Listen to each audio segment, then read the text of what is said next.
o céu se abrisse em flor, de certo alguém viria amenizar a dor, em nome de Maria. Anjo formado em medicina, vestido de esperança, que cura e ilumina, trabalho não lhe cansa. É doutor na caridade e traz belas mensagens ditadas por Jesus. São tantos anjos, nossos amigos, sarando aflitos, não estamos sós. E entre tantos, sempre bendito, Doutor Bezerra, grande irmão, zela por nós. São tantos anjos, nossos amigos, sarando aflitos, não estamos sós. E entre tantos, sempre bendito, Doutor Bezerra, grande irmão, zela por nós.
Tantos anjos, nossos amigos, sarando aflitos, não estamos sós. E entre tantos, sempre bendito, Doutor Bezerra, grande irmão, zela por nós. São tantos anjos, nossos amigos, sarando aflitos, não estamos sós. E entre tantos, sempre bendito, Doutor Bezerra, grande irmão, zela por nós.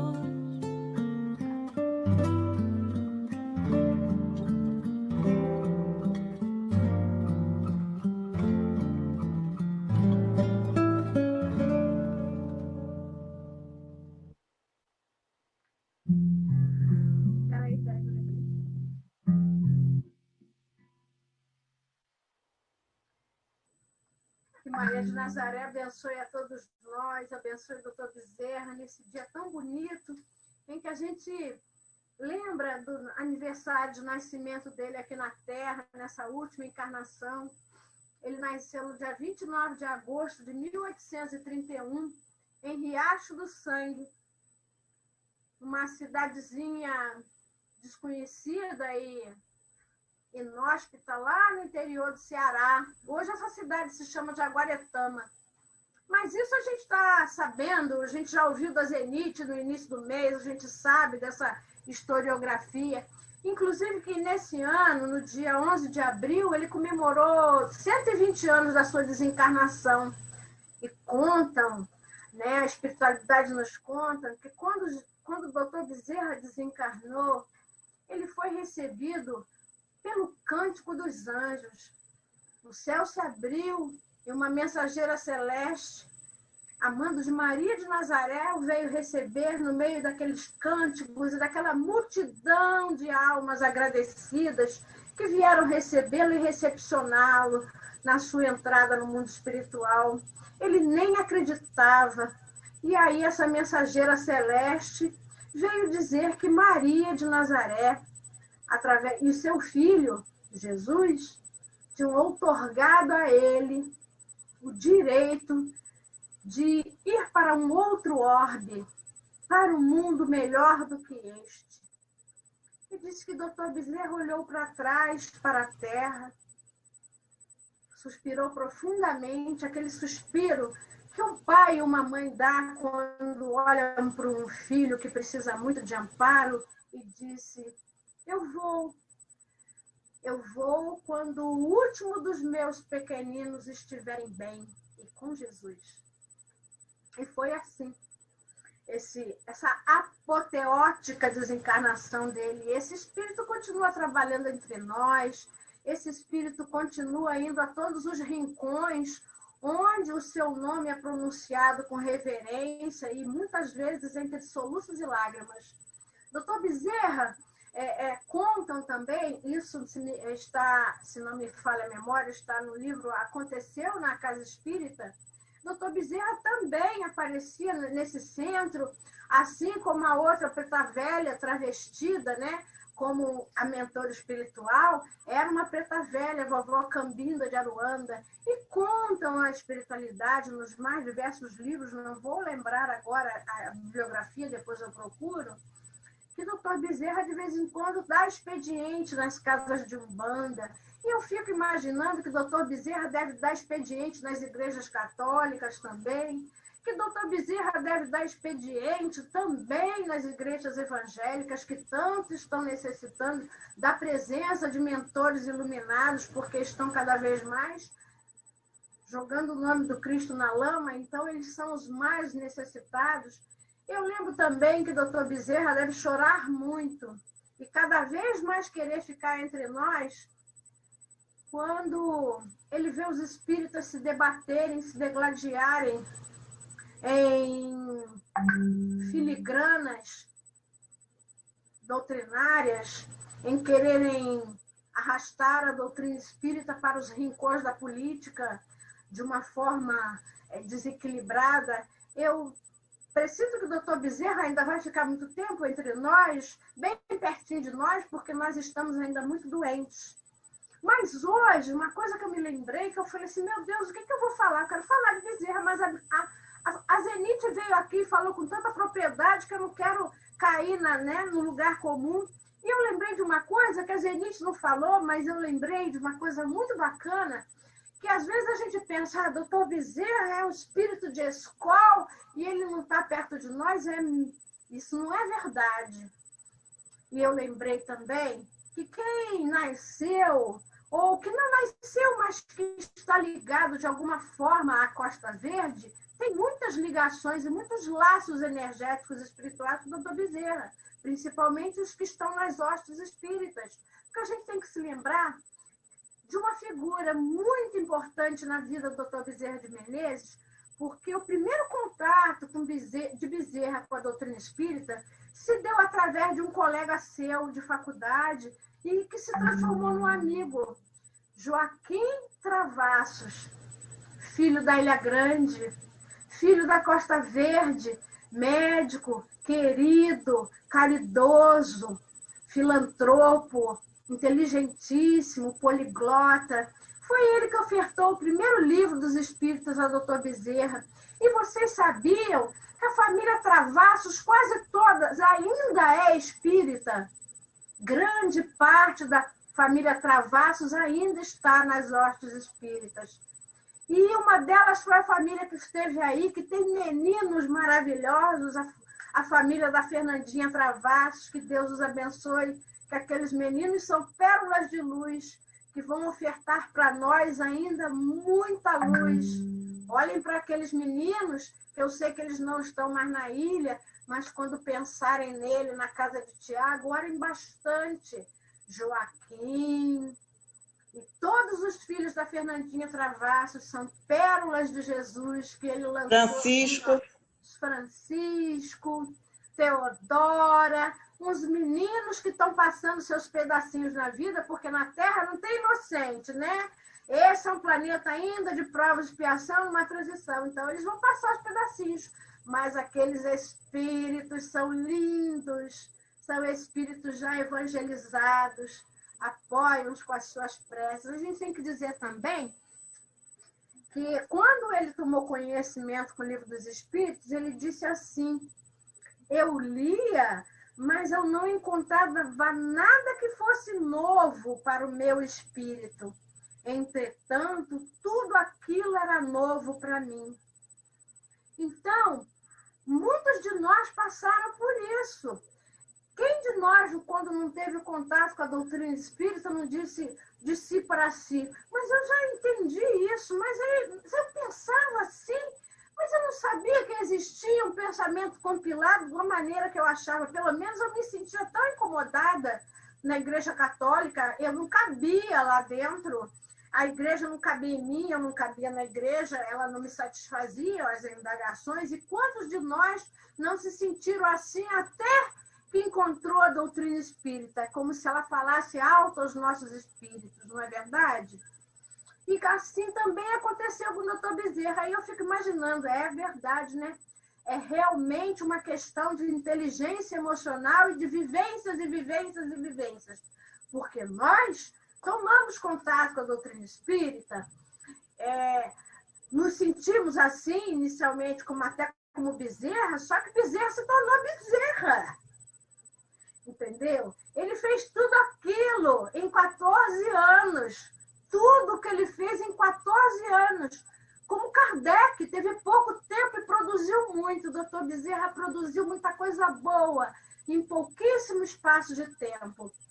E hoje eu fiquei pensando, Marisa, mas você conhece a doutrina espírita há 30 anos e produziu nada, quase nada. Então, e eu não me senti a titica do cavalo do bandido, porque eu tenho alguma autoestima. E aí eu pensei assim, não é porque eu sou um espírito atrasado ainda, é porque doutor Bezerra já tinha mais vivências e muito mais inteligência emocional do que eu tenho, do que vocês têm, do que nós temos. Mas nós estamos no caminho. Daqui a algumas reencarnações, quando voltarmos aqui, nós teremos tanto quanto inteligência emocional. É que a gente ainda não sofreu as dores necessárias o suficiente para aprendermos como ele. Ele vem de uma longa jornada e nós também estamos construindo a nossa jornada. Então, não cabe culpa, cabe agradecimento por nós já estarmos aqui e por nós conhecermos essa trajetória que tanto nos estimula, porque é um exemplo. Dr. Bezerra é o tempo todo um grande exemplo. Este homem, ele tomou contato com a doutrina espírita aos 55 anos. 2 anos depois, alguns anos, isso foi em 875, deixa eu olhar meus alfarrábios aqui, em 1886, ele reuniu, então já tinha 11 anos, ele reuniu cerca de 2.000 pessoas na Guarda Velha, que era um grande espaço no Rio de Janeiro, e falou a essas 2.000 pessoas que ele tinha abraçado o Espiritismo como sua religião, como sua doutrina de vida. E eu fiquei imaginando o que era falar para 2.000 pessoas em 1886. Primeiro que você tinha que ter domínio de oratória, né?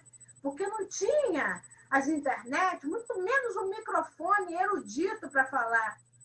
Ele usou da oratória, ele impregnou. E logo depois que ele fez essa comunicação pública, porque ele era um homem público, ele recebe uma carta dos seus parentes lá de Riacho do Sangue e da capital também, que estavam espalhados lá no Ceará. E o seu irmão mais velho, católico, praticante, o defenestra nessa carta. E Bezerra, pacientemente, como espírita que se tornou, responde a seu irmão mais velho com o maior carinho, com o maior amor, todas as pedradas que levou dele e do resto da parentela. E aí eu fui olhar hoje, né? Eu fui olhar o Luciano Klein, que é presidente da Federação Espírita do Ceará, que hoje fez uma live de 2 horas na Rede Amigo Espírita. E ele é o historiador, além de administrador de empresa, o Luciano Klein, presidente da Federação Espírita do Ceará, ele é historiador. E ele disse que muitos pensam que a parentela de Dr. Bezerra, que ele deixou na Terra, não é espírita. E ele disse que isso não é verdade. Que depois, que olha como é que são as coisas, eu fiquei assim encantada. Existe um escritor, já desencarnado há algum tempo, chamado Palhano Júnior. Ele é do Espírito Santo. Vocês conhecem, alguns conhecem o Palhano. Eu vou contar uma particularidade. O Palhano foi noivo de uma das minhas melhores amigas que trabalha na Caravana Maria de Nazaré, a Dalva Santos. O Palhano, junto com os irmãos da Dalva, com a mãe da Dalva, fundaram a Federação Espírita do Espírito Santo. E a Dalva sempre me falou muito do Palhano. Então, o Luciano Klein contou hoje que, certa vez, o Palhano, ainda encarnado, ele estava se iniciando na palestra espírita, né?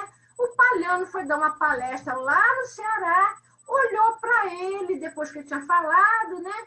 E virou para ele e falou assim: o Ceará precisa pesquisar mais sobre a vida de Dr. Bezerra. O Ceará precisa conhecer mais sobre Bezerra, e apontou para ele, para o Luciano Klein, que na época tinha apenas 25 anos, e falou: você, Luciano, precisa pesquisar mais sobre a vida de Dr. Bezerra. E eu fiquei tão encantada com essa fala do Palhano para esse Luciano Klein. Depois eu vou botar lá no grupo essa live de 2 horas, que foi riquíssima. Eu fiquei ouvindo enquanto fazia as minhas coisas hoje. E esse rapaz, ele tomou para si aquilo como responsabilidade e desde os 25 anos pesquisa a vida de Dr. Bezerra. Então, nessas pesquisas, ele encontrou, e ele falou que foi muito engraçado, né? Primeiro ele se assustou, falou: mas ele disse que um mês depois as coisas começaram, tipo assim, cair no meio do caminho dele, do nada. Foi um documento que alguém lhe deu de presente, uma indicação que o outro viu, e ele cruzou com uma trineta do Dr. Bezerra, praticante da doutrina espírita, que deu a ele álbuns de fotos de Dr. Bezerra. Álbuns. E ele disse que Dr. Bezerra, quando se tornou espírita, ele tornou-se espírita, ele é considerado Kardec brasileiro, porque ele foi espírita não só no nome, ele foi de fato, ele foi coerente com o espiritismo. Dr. Bezerra teve 15 filhos. Quando ele assumiu a Federação Brasileira, em 1889, ele já tinha deixado a política. Ele assumiu a federação numa época que existiam 4 casas espíritas poderosas atuantes no Brasil. A Federação, uma que se chamava A Fraternidade, outra que se chamava A Acadêmica e a outra que se chamava União Espírita. Essas quatro entidades, elas começaram a brigar entre si, porque uma queria o espiritismo científico, a outra queria o espiritismo religioso, a outra queria o filosófico e a outra queria todo mundo. Eles brigavam. Bittencourt Sampaio o chamou para ser presidente. E ele falou, você acha mesmo que eu vou dar conta? E Bittencourt Sampaio falou uma frase que parece muito triste, mas que demonstrou a realidade lá. E eu fiquei triste hoje de pensar, como ele também falou, porque parece que ele está falando de hoje. Bittencourt Sampaio falou, a união é possível, só não é possível para os espíritas. E só você pode dar um jeito nisso. E vocês não estão vendo isso hoje em dia? Os espíritas se digladiarem, parece que a gente não se une num momento tão grave. Num momento tão grave, a gente vê um podando o outro. Ah, eu já vi isso, gente. Eu estou vendo isso. Tem gente que diz assim, um exemplo das coisas feias. Ah, Raquel hoje vai estar às 19 horas, lá no SEAV. Mas o Dalto vai estar também às 19 horas. Então, eu não vou prestigiar a Raquel, não. Vou prestigiar o Dalto, porque no Frei Luiz a gente fica mais famoso. A gente aparece na live.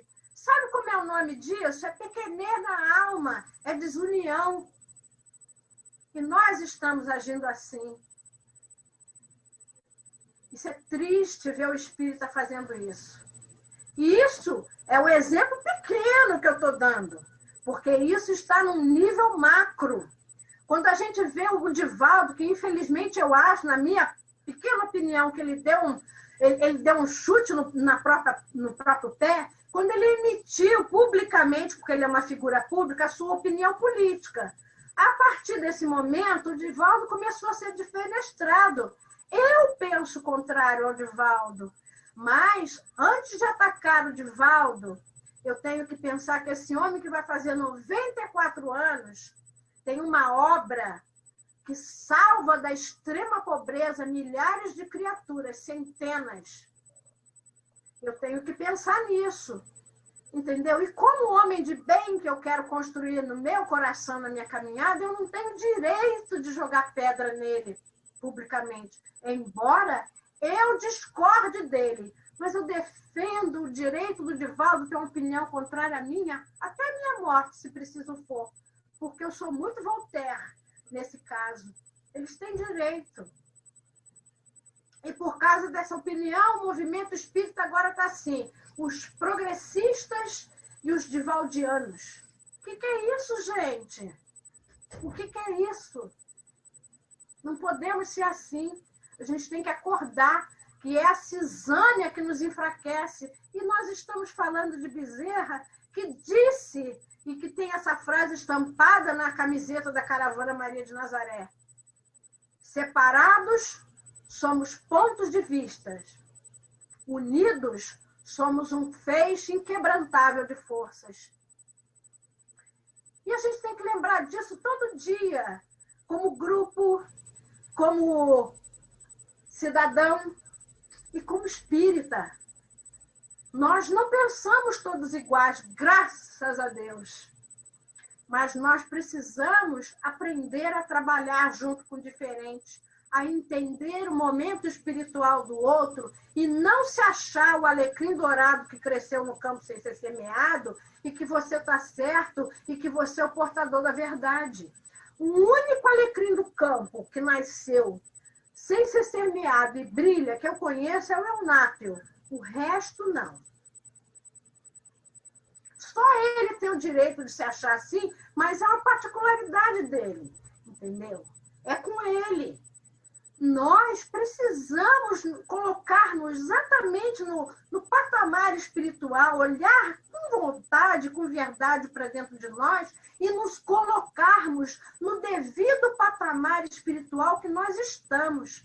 Parar com essa patética vaidade, com esta patética falta de confiança em si mesmo, que faz com que a gente tenha inveja, que faz com que a gente queira passar o outro para trás, que a gente queira sempre se sobressair, porque eu olhei para a vida do Dr. Bezerra, que foi empresário, que nasceu filho latifundiário, que cursou medicina na capital do Império. Isso não era para qualquer um, não, gente. Isso era para quem tem dinheiro. E quando ele terminou a sua vida, a política, por exemplo, era tão engraçado que para você ser político, você gastava dinheiro.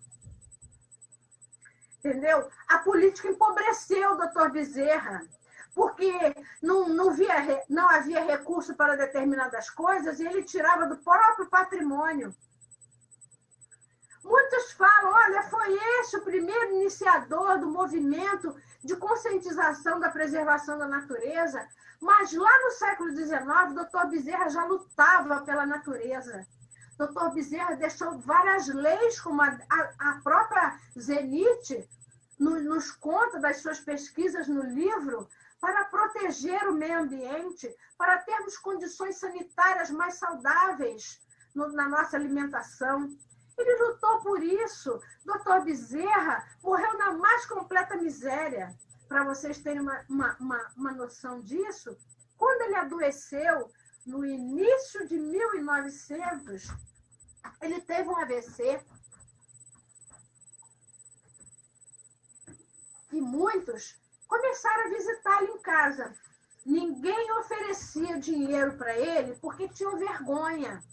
Mas na sua biografia diz que todos visitavam Bezerra, desde os mais opulentos até o mais humilde. E no primeiro dia de visitação a ele, que as pessoas começaram a visitar, ele está acamado, quando ele pôde receber visita, ele recebeu desde a pobretona que desceu do morro até as pessoas mais ricas da capital do Império. E quando chegou no final do dia, antes de dormir, tinha uma senhorinha que foi limpar o quarto enquanto tiravam ele e trocar roupa de cama. Quando levantaram, pegaram a fronha do doutor Bezerra para trocar, gente, dentro da fronha tinha desde a moedinha mais ínfima, de mais ínfimo valor, até uma nota de 200 contos de réis.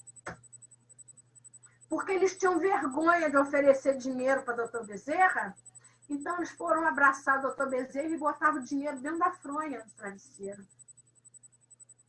Isso é lindo, porque ele era amado, respeitado por gente que ia de A a Z, porque ele tratava todo mundo bem. E a gente precisa ter essa coerência. Por que o médium do Frei Luiz é considerado, tem status? Por que as pessoas brigam lá dentro para ter uma camisetinha, como é que é o nome disso? Uma máscara com o nome do Frei Luiz e ostenta isso como se fosse um troféu. Isso é tão patético, é tão vergonhoso você ostentar o nome de espírito e fazer isso. É tão triste isso. Sendo que essa criatura que tanto nos ama, que tanto trabalha e trabalhou por nós e continua trabalhando, deu todos esses exemplos de humildade. Por que a gente ainda se debate nessas casinhas tristes da nossa existência, que é essa vaidade, esse orgulho desmedido? Mais adiante, quando ele foi presidente da FEB, de 1889 a 1895, doutor Bezerra, gente, passou os momentos mais tristes que uma criatura pode passar, porque quem tem filho na terra, quem pôs filho na terra, sabe muito bem o quanto é dolorido a gente enterrar um filho. Porque a gente não perde o filho, porque nós somos espíritas, e a gente não perde ninguém. Mas enterrar o corpo de um filho é uma dor inenarrável. E doutor Bezerra enterrou 9 dos seus 15 filhos. Os seus 2 primeiros filhos foi no ano que ele iniciou como presidente da Federação Espírita, em 1889.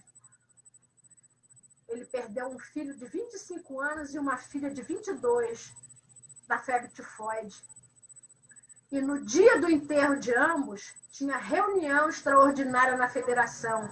Ele enterrou seus filhos, mas de noite deu expediente na reunião, porque ele era coerente com aquilo que ele acreditava e sabia que a morte não existe. 3 dias depois, uma outra filha dele de 3 anos de idade. Não lembro o nome agora, gente. Perdi.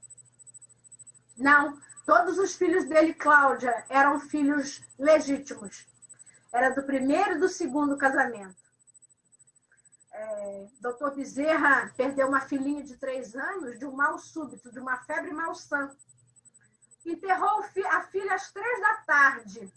E às 18 estava fazendo a prece na Federação Espírita Brasileira, subindo aquelas escadas de madeira bonita, ali da Rua Senhor dos Passos.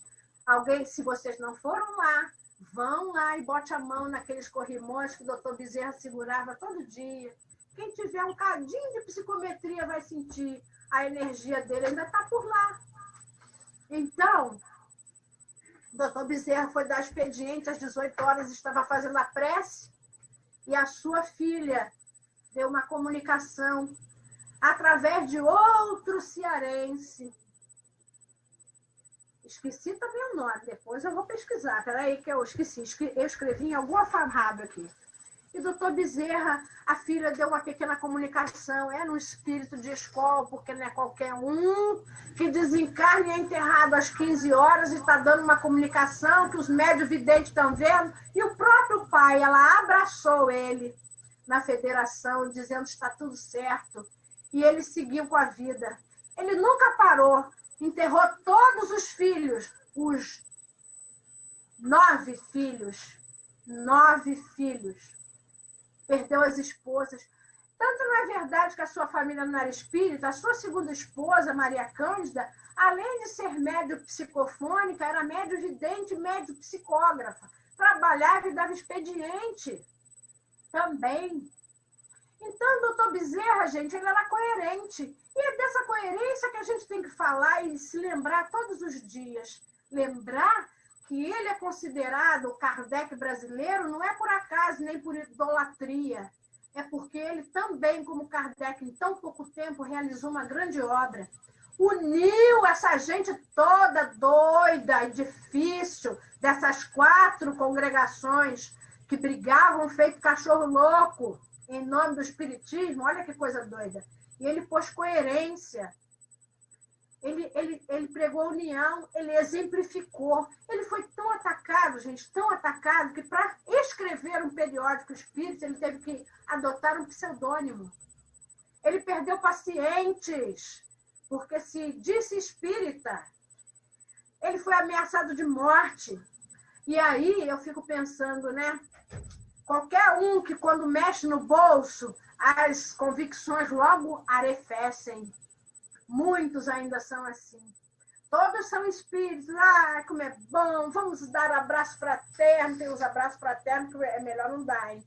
Vamos dar abraço fraterno, vamos viver junto, é tudo amor, paz e amor. Mas quando diz assim, gente, vamos fazer uma vaquinha, porque a amiga está precisando, porque o amigo está precisando, e eu não posso, eu não vi, eu não vou, eu não fui, eu estou assim, eu estou assado. E o doutor Bezerra perdeu pacientes, mas ele não esmoreceu.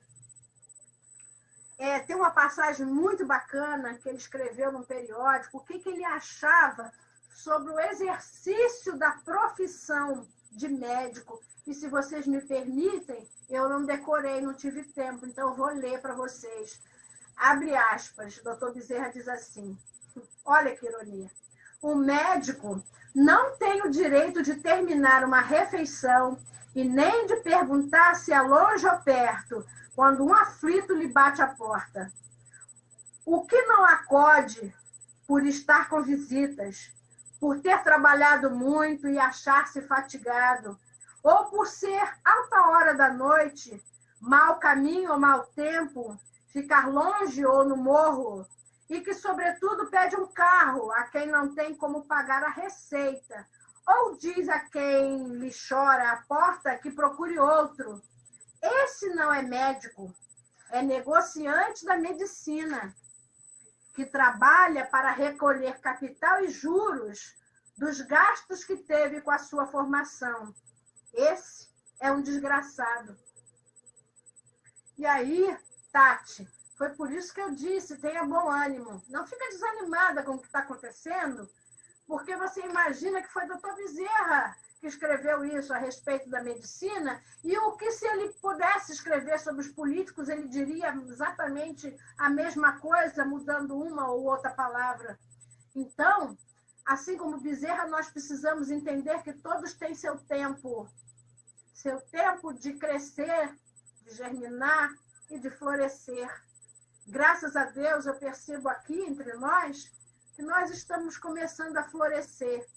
Ainda eu, você, tem uma coisa ou outra dentro de nós que nós precisamos resolver e que a gente resolva rápido. Mas nós estamos florescendo, mas a gente não tem que chorar com quem ainda não acordou. A gente precisa começar a continuar fazendo o que a gente está fazendo, porque é esse o caminho. Porque o doutor Bezerra continuou fazendo o que está fazendo, continuou e continua fazendo, e imagina, ele falava isso dos médicos. Ah, meu Deus, você acha que ele não está vendo o que fizeram da medicina? Você acha que Jesus desanimou de nós? Ele nos espera, Tati. Está nos esperando. Fica assim, não. Tenha bom ânimo. Fica triste com a política, não. Fica triste com a medicina, não. Eu desenvolvi particularmente um meio de me proteger dessa ganância perversa dos médicos. Eu uso eles para me passarem os exames. E geralmente jogo a receita fora.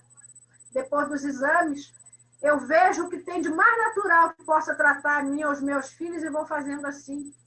É um xarope daqui de banana, é uma erva aqui. E o que não dá, a gente usa alopatia com muita parcimônia. Desculpa, Eunápio.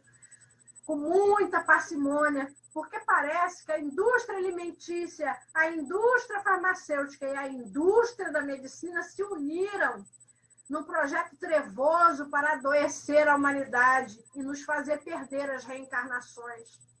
Mas, doutor Bezerra, guardadas as devidas proporções, Jesus, doutor Bezerra e tantos outros, resiste porque o bem, é isso que a gente tem que estar dentro de nós muito bem sedimentado. O bem vencerá, quer eles queiram, quer não.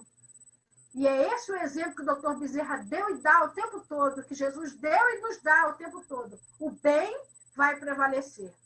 Eles passarão. Eles se conscientizarão. Recolherão todos os frutos dessa semeadura. E um dia, todos nós floresceremos no mesmo jardim de igual forma. É isso que a gente tem que prestar atenção. Nós não somos o alecrim dourado que cresceu no campo, nem superior a ninguém, porque a gente já despertou antes deles. Porque os que despertaram antes de nós se reconhecem flores perfumadas como nós seremos um dia. Todos somos trabalhadores da seara do Cristo. E era isso que o doutor Bezerra queria que a gente entendesse, para que os espíritas parem de brigar, para que os espíritas parem de se desunir-se, para que a gente pare de atirar pedra no telhado dos outros e olhe para o próprio telhado, para as próprias imperfeições, reconheça que tem ainda um grande trabalho interior para fazer, para um dia sermos bezerras aqui ou acolá, para sermos os servos brilhantes de Jesus aqui ou acolá. Paremos de olhar os maus feitos dos outros. A gente tem direito de chorar, sim, Tati. A gente tem direito de desanimar, sim. Mas, como disse o Chico, a gente tira um minutinho ou meia hora, chora, e depois enxuga as lágrimas e volta a trabalhar. E é isso que o doutor Bezerra tem feito sempre. É esse exemplo que a gente tem que se guiar. A gente não tem o direito de parar por muito tempo e sentir pena, e sentir um cansaço extremo, e sentir um grande desânimo. Pensar por um segundo que tudo está perdido. Depois a gente... Opa! A gente levanta, sacode a poeira, enxuga a lágrima e continua trabalhando. Porque o dia em que o bem prevalecerá está muito próximo. E esse barulho todo que o mal está fazendo é o mesmo barulho que faz a carroça vazia. Carroça vazia faz muito barulho. Ela só fica silenciosa quando ela está cheia. cheia da colheita, cheia do trabalho, cheia de que a gente arroteou a terra dura, plantou a semente na terra árida e um dia colheu. E aí enche a nossa carroça com toda a produção do amor e do bem que a gente plantou. Aí não vamos mais fazer barulho, porque a nossa carroça está cheia. Mais adiante, já falei pra caramba, né? Ele diz assim, peraí, que eu tenho muitas anotações.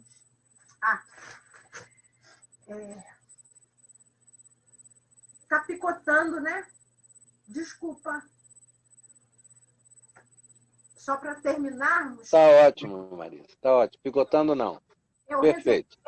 Eu reservei uma tem 6 minutinhos e a outra tem 7 minutinhos. Eu queria que vocês vissem.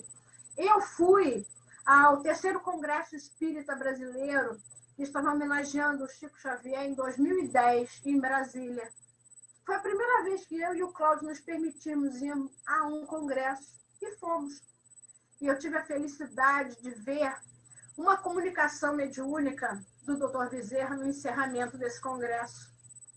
E eu saí daquele congresso me perguntando, e vi muitas vezes depois disso, essa gravação, me perguntando do que ele estava falando, o que estava por vir. E depois, essa foi em 2010, e tem uma de 2011 que eu gostaria que vocês vissem. Essa aqui. Todos veem? Ainda não, Marisa. Tá ainda não, Marisa. Agora começou a compartilhar. Estamos agora em um novo período. Estes dias assinalam uma data muito especial. A data da mudança do mundo de provas e expiações para mundo de regeneração. A grande noite que se abatia sobre a terra, lentamente cede lugar ao amanhecer de bênçãos. Retroceder não mais é possível. Firmastes, filhas e filhos da alma, um compromisso com Jesus antes de mergulhares na indumentária carnal, de servi-lo com abnegação e devotamento. Prometestes que lhe seríeis fiel, mesmo que vos fosse exigido o sacrifício, alargando-se os horizontes deste amanhecer que viaja para a plenitude do dia. Exultemos juntos, os espíritos desencarnados, e vós outros que transitais pelo mundo de sombras, mas além do júbilo que a todos nos domina, tenhamos em mente as graves responsabilidades que nos exornam à existência no corpo ou fora dele. Deveremos reviver os dias inovidáveis da época do martirológio. Seremos convidados não somente ao aplauso, ao entusiasmo, ao júbilo, mas também ao testemunho. O testemunho silencioso nas paisagens internas da alma. O testemunho por amor àqueles que não nos amam, o testemunho de abnegação, no sentido de ajudar aqueles que ainda se comprazem em gerar dificuldades, tentando inutilmente obstaculizar a marcha do progresso. Iniciada a grande transição, chegaremos ao clímax, e na razão direta em que o planeta experimenta as suas mudanças físicas, geológicas, as mudanças morais são inadiáveis. Que sejamos nós, aqueles espíritos espíritas, que demonstremos a grandeza do amor de Jesus em nossas vidas. Que outros reclamem, que outros se queixem, que outros deblaterem, que nós outros guardemos nos refórios da alma o compromisso de amar e amar sempre, trazendo Jesus de volta com toda a pujança daqueles dias que vão longe e que estão muito perto. Jesus, filhas e filhos queridos, espera por nós.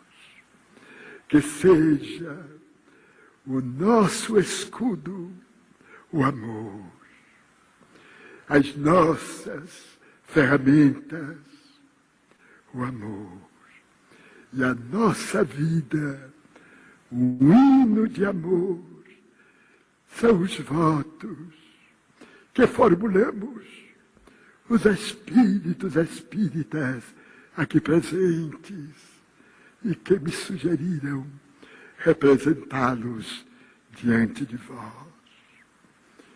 Com muito carinho, o servidor, o mínimo e paternal de sempre, deseja muita paz, filhas e filhos do coração. Então, vocês percebem que ele disse para a gente que o testemunho era interno, o testemunho de amar.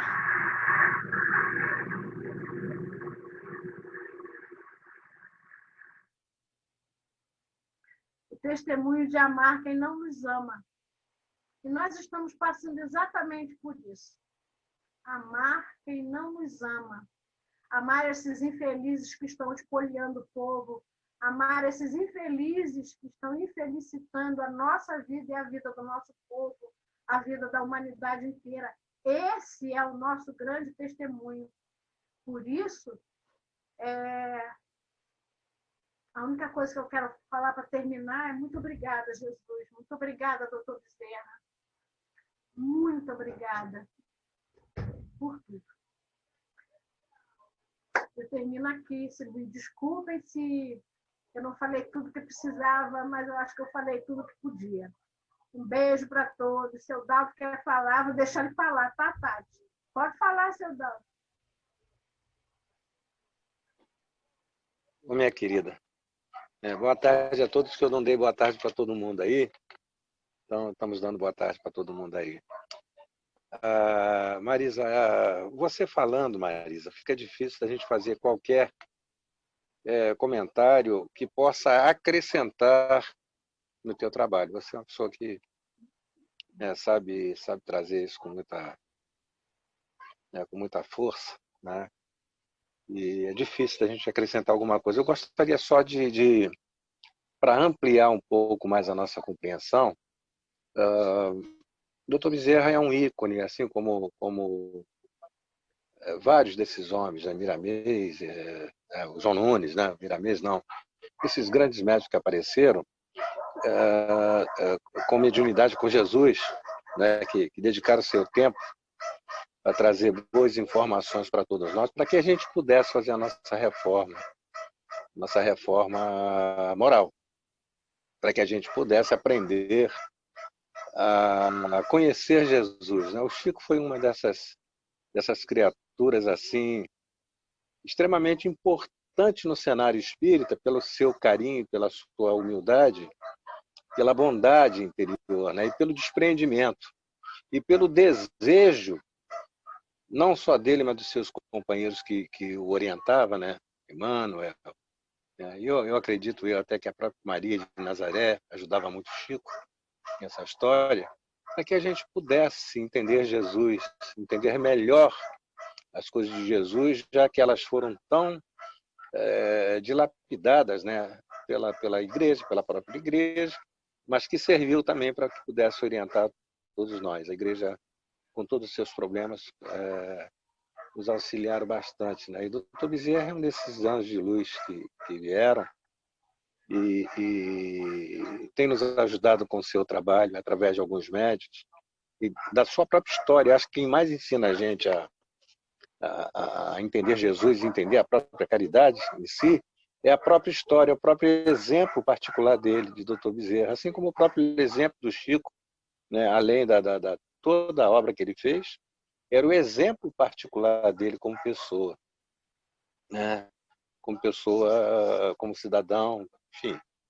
Era isso que o Chico tinha e que esses grandes, eu chamo de avatares, eles não são seres humanos comuns, são espíritos que já ouviram o próprio Jesus em tempos de Jesus que transitava aqui pela Terra, né?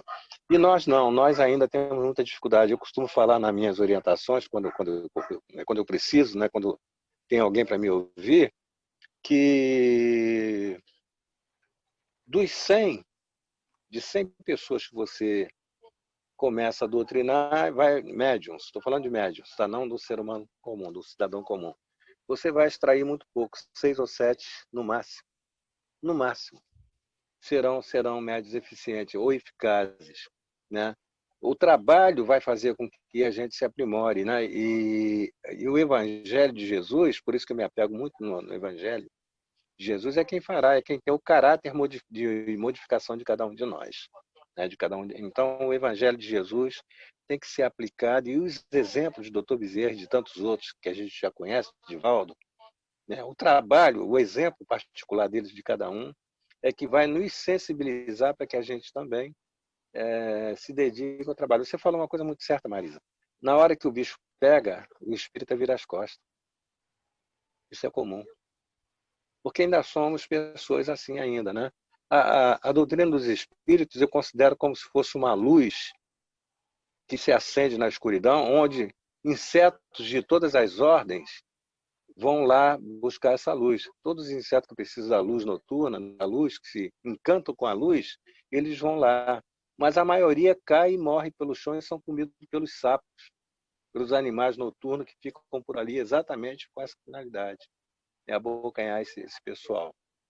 Então, o nosso grupo tem por excelência, né, a busca do conhecimento e disseminar com um caráter muito especial as coisas de Jesus, né? Nosso grupo aqui, né?